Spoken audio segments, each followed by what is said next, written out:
ये एक ऐसी कहानी है जो सिखाती है जब हालात बुरे हों तब भी कर्म करते रहना कितना जरूरी है। रवि एक छोटा सा चाय वाला था। हर दिन सुबह 5 बजे उठकर ठेले पर चाय बनाता और ऑफिस के बाहर खड़ा होकर दिन भर मेहनत करता।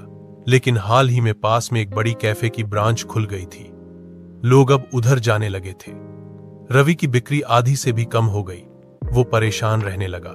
रात को मां से बोला, मां, भगवान भी बस अमीरों का साथ देते हैं, मेरे भाग्य में तो शायद कुछ नहीं। मां मुस्कुराई और बोली, कल सुबह जल्दी उठना, मैं तुझे किसी से मिलवाऊंगी। अगली सुबह मां उसे पास के मंदिर ले गई। वहां एक बूढ़े साधु बैठकर भगवत गीता का पाठ कर रहे थे। साधु बोले, बेटा, जब जीवन कठिन लगे तो श्री कृष्ण के इन शब्दों को याद रखना, कर्मण्येवाधिकारस्ते मां फलेषु कदाचन, मां कर्म फल हेतुर्भूर्मा ते संगोस्त्व कर्मणि। गीता अध्याय 2 श्लोक 47। मतलब तेरा अधिकार सिर्फ कर्म करने में है, फल कैसा मिलेगा ये तेरे हाथ में नहीं, इसीलिए फल की चिंता किए बिना कर्म करता जा। रवि चुपचाप सुनता रहा। उस दिन से उसने शिकायत बंद कर दी।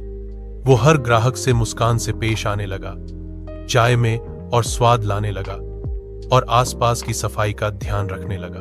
धीरे धीरे रवि की चाय फिर मशहूर होने लगी। लोग कहते, बड़ा कैफे हो या ना हो, असली स्वाद तो रवि की चाय में है। एक दिन एक सूट बूट में सज्जन रवि के ठेले पर आए।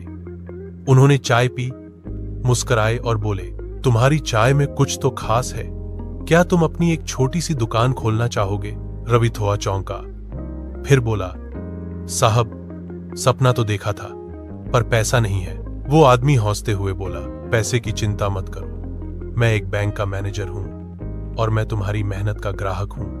आज से नहीं, पिछले 2 हफ्तों से। रवि की आंखों में आंसू थे। अगले महीने एक छोटा सा बोर्ड लगा, श्री कृष्ण चाय वाला, जहां चाय में है कर्मयोग का स्वाद। अब उसकी दुकान पर सिर्फ चाय नहीं बल्कि गीता की सीख या एक गरम चाय मुफ्त में मिलती थी।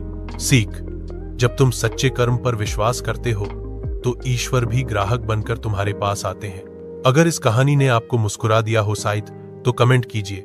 जय श्री कृष्ण। और ऐसी ही दिल को छू लेने वाली कहानियों के लिए चैनल को सब्सक्राइब जरूर करें।